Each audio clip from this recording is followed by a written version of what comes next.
A diagnosis of breast cancer can cause a life-changing ripple effect of impact, affecting those we love the most and those upon whom we lean for comfort and strength in the most challenging of times. My name is Aisling Hurley and I'm the CEO of Breast Cancer Ireland, and you're listening to More Than a Lump, a podcast that talks openly and honestly to a selection of guests about their very personal connection to breast cancer, be it through their career choice, their own first-hand experience of the disease, or through sharing the experience of close family members. My conversations will centre on how breast cancer has informed their perspective on life, love, family, health, their goals, and indeed their aspirations. Although each story is utterly unique, the one common thread that runs through each one is that breast cancer is more than a lump. Demmy Abedayo was just 41 years of age when she was diagnosed with breast cancer early last year, 6 months after she had first found a lump in her breast.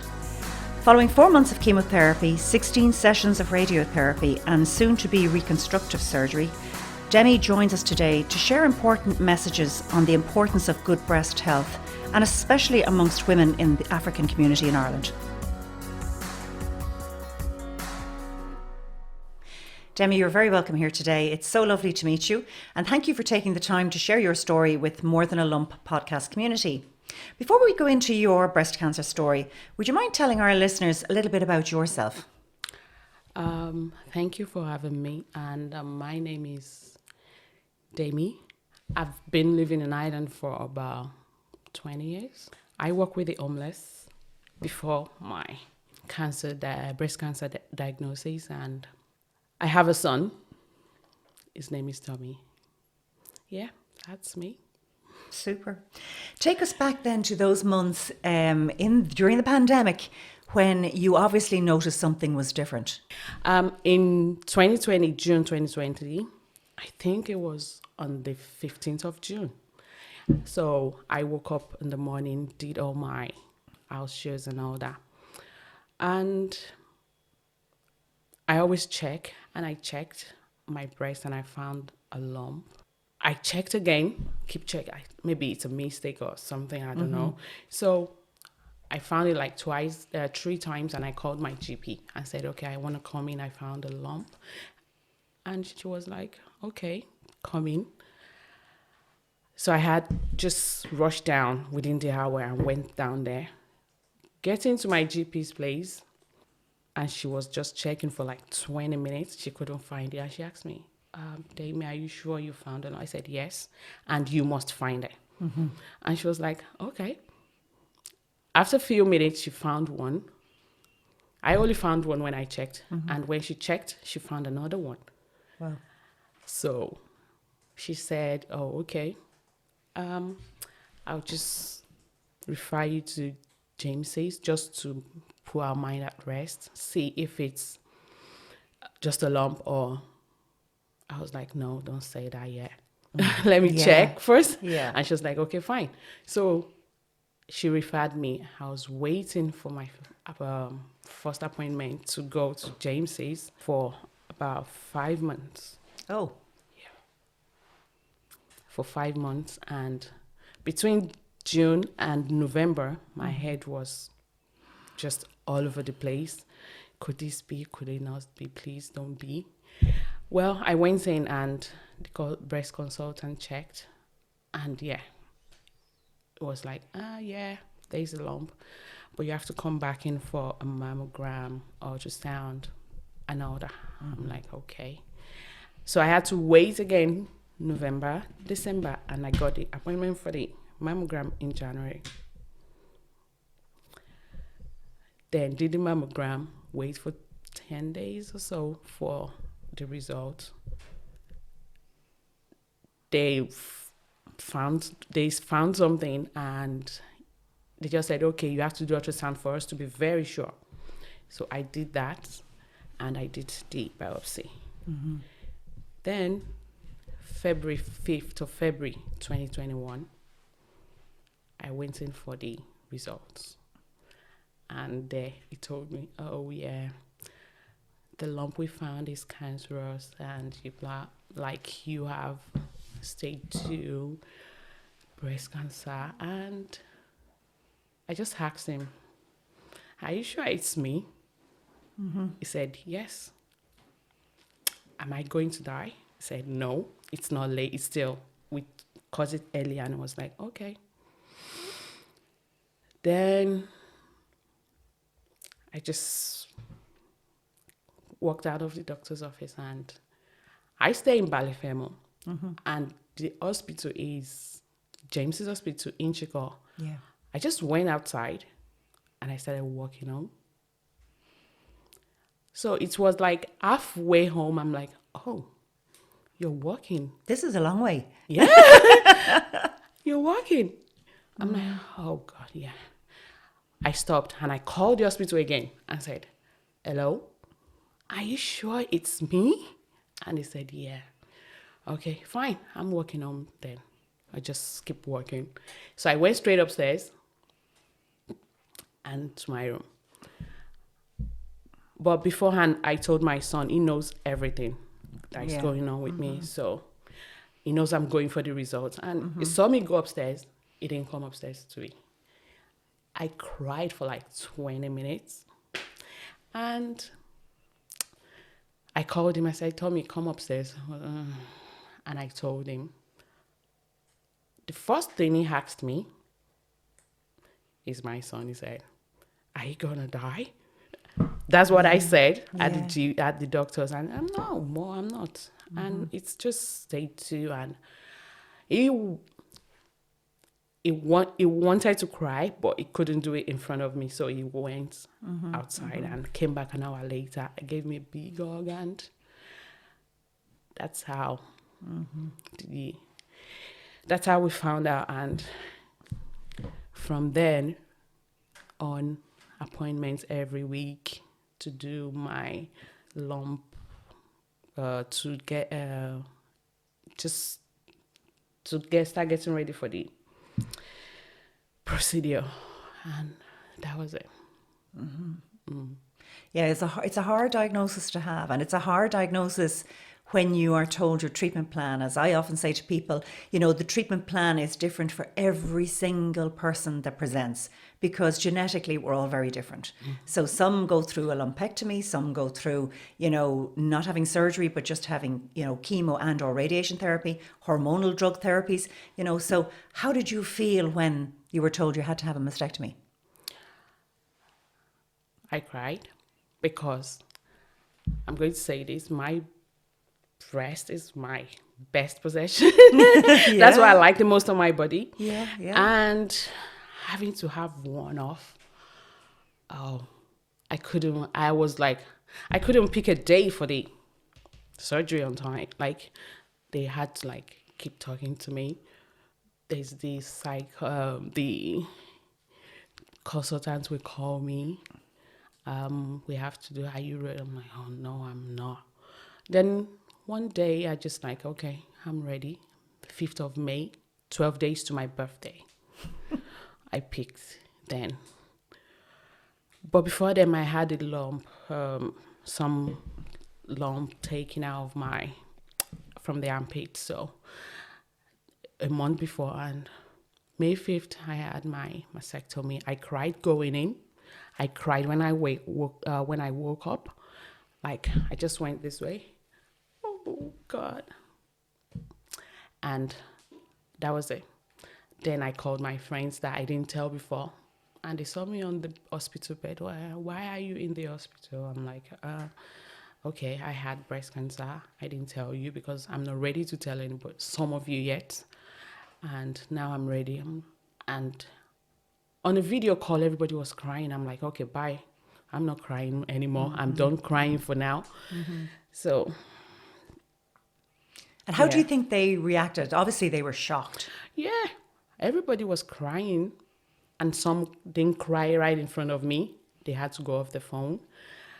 And a few hours later, they called me and we talked. Yes, sad.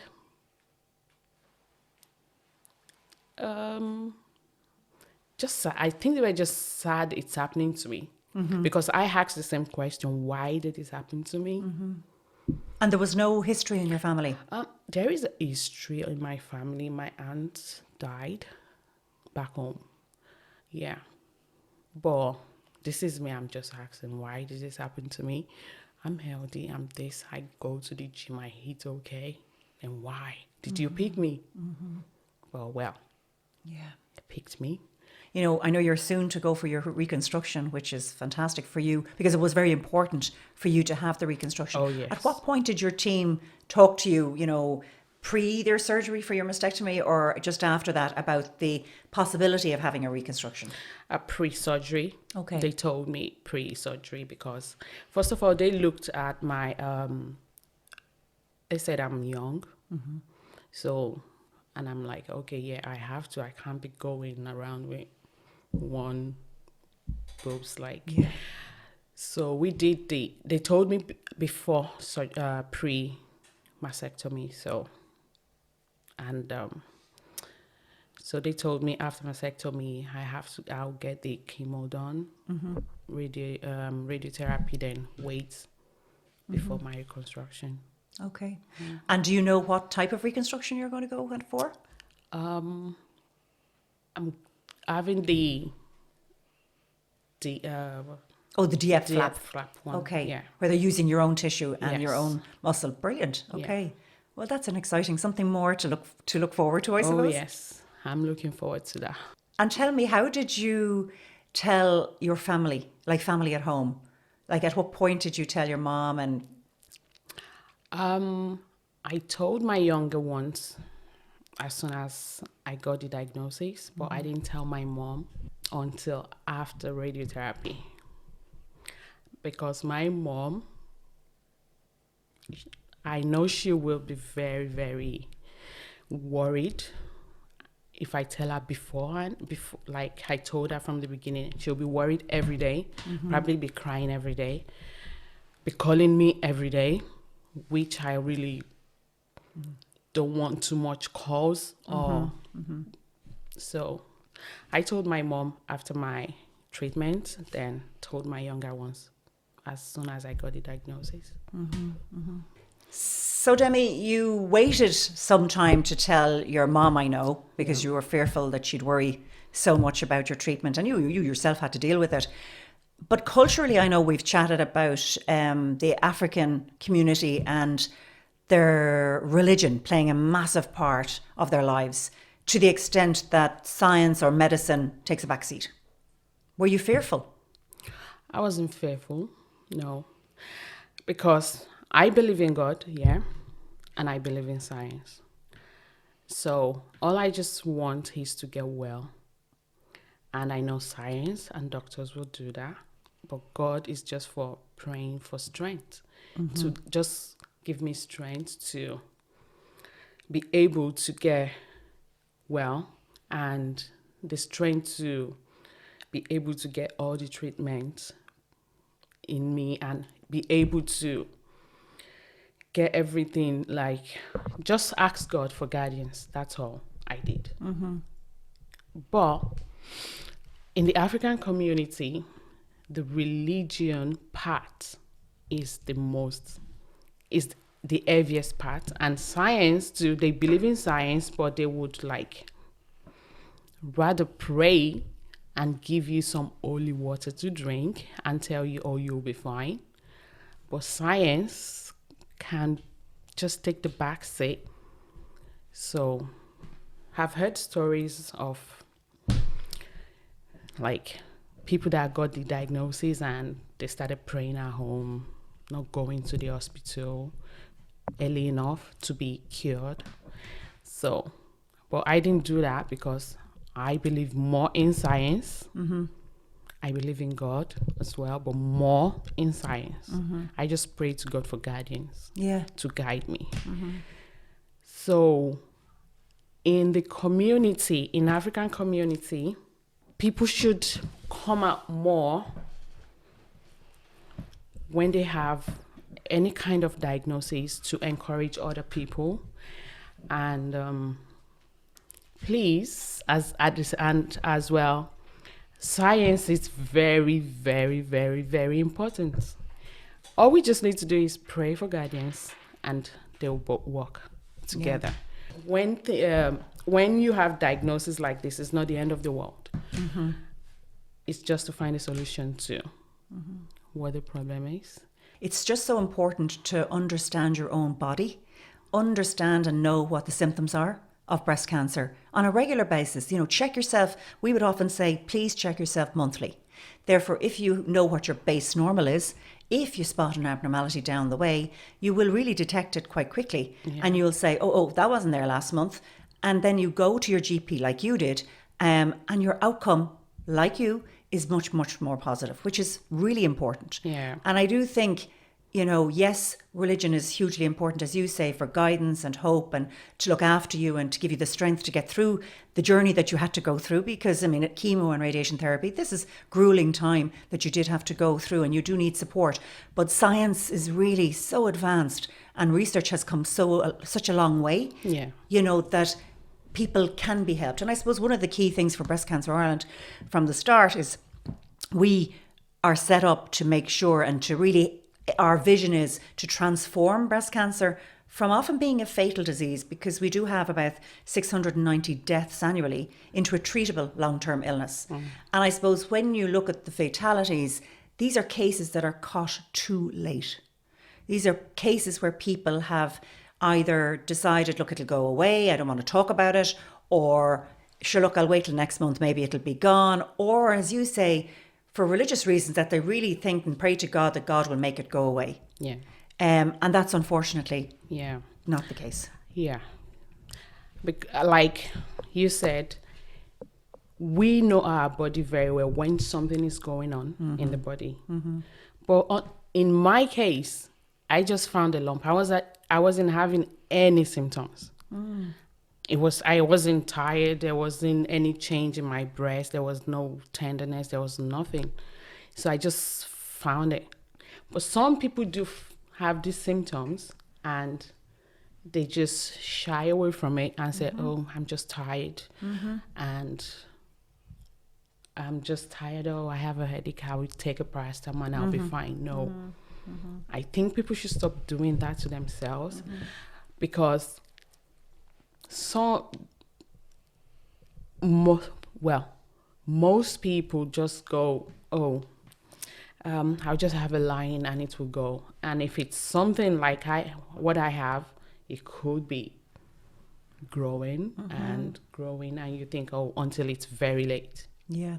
And I think as well, and I think there's a common thread, because I don't think it's very specific to an African community that people react like that. I think Irish people react like that too. I think everybody does. But I think what we need to try and do is allay their fears and just tell women, and indeed some men, but tell women in general that, understand the 8 signs and symptoms. And that's why I suppose the podcast is called More Than a Lump, because there are other signs and symptoms. Yes, fatigue, tiredness can play a part in the very early stages, but we can have dimpling on the breast, which is like cellulite, like orange peel, and that's a tumour on the inside pulling at the breast skin. You can have one breast lower than the other, one breast that gets much bigger than the other. You can have a gland in your armpit that's swollen. You can have nipple discharge. Or, the nipple can go inverted or extra outwards. And I suppose they're the things that you just need to know and pick a date and say, well, if I'm looking at myself today and this is what I see and this is what I notice, if I spot anything months down the line, then I know that's a difference. Yeah. And that's the key. And I suppose that's something, and I'm delighted you're here with us today, because I think that's something that we really need to empower women everywhere. To just be breast aware. Take control of their bodies, empower themselves to know what's right and what's not right down the line if something does show up as an abnormality. And really, be strong enough to go to the GP. Don't sweep it under the carpet, because you and I, we all know you detected yours quite quickly. Others don't. And that's where things can have a negative impact. Yeah. I'm delighted that you were checking yourself. I do check myself almost every month because of the history in the family. Yeah. And I suppose Tommy was there, and thankfully he was 19 when you were diagnosed. So he must have been a real rock for you during your treatment. Yeah, he was. It was very, very, very, very, very good with me. There are days I have my bad days, is there, and the good days is there. He's a very good cook, so he cooks for me. Yeah. Brilliant. He's a very good cook, so he cooks for me. And one thing he does again, he comes into my room during chemo. Whenever I'm back from chemo and I'm at home, he comes to my room like every hour. I don't know how he does that. Maybe he has an alarm on his phone to come check, are you okay? Yes. And sometimes he gives me massages, my feet, when I have the bone pain and all that. So it was very good. Tell me, how did you feel? Where did you get your inner strength to be able to take this disease head on, cope with the treatment that was down the road for you, which was surgery, it was chemotherapy, it was radiation therapy? How did you deal with that? First of all, I'm a Mayborn, Tara's bull, so we have the strength to conquer anything. Now, and before my diagnosis, I'm a very, very strong-willed person. I'm very dependent. So when I got my diagnosis, I just thought, oh my God, my life is about to take a pause for like a year. How am I going to do this? So during the chemo period, I love music. So sometimes I get my strength from listening to music. It takes everything off me thinking about the chemo pain or the next treatment or anything. So I listen to music, and I don't know how I got the strength from inner me to do it, but I know music played a part. And well, my son do play a part as well, because I have something to live for, my family and myself. Absolutely. I'm still young, so I need to do this. So I just eat it head on. I'm like, okay, I'm going to do this. I'm not dying. I'm going to make sure I'm okay for myself, for my family, friends, and my son. So yeah, there are days like, no, I don't want to see anybody. I don't want to do this. I don't want to come out of my bed. But most of the time, when I just think of me, I'm doing this for me. Mm-hmm. Then I just get up and it's do what I have to do. So yeah, I get my strength as well from my younger one, especially my younger sister.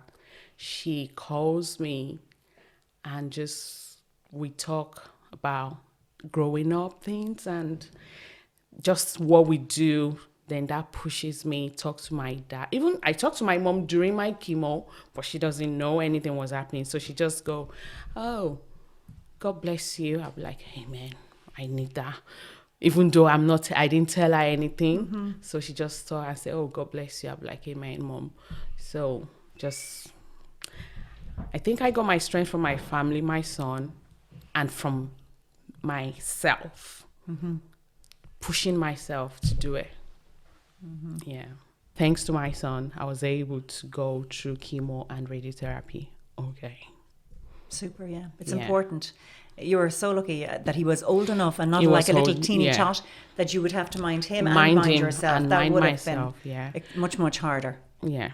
Demi, tell me, if there was a single message that you would like to give to your community, to your family, to relatives, what would you say to them in relation to religion and science? One thing I would say is religion has its own part to play, but science played the most part of it. Mm-hmm. And God forbid anybody got the diagnosis, anybody I know gets it, go straight to the doctors, science is key, not the religion is key. It's religion comes in after science. Yeah. Just make sure you go to the doctors all the time. Check yourself. Don't be afraid to go to the doctors when you find anything strange in your body. Men or women, we can find anything on our body. Just go straight to the doctors. Do not let the religion part of it stop you from going to the doctors. Yeah. It's a positive story, it's a hopeful story, and it's one, as you say, you detected it early. That's the key, and that's most important, because now your outcome, you've had your mastectomy, you've had all your treatment, and you're looking forward to your reconstruction. Yeah. And please God, many, many years of happiness with Tommy at home and, moving on with life. Yeah. Yeah, no, fantastic.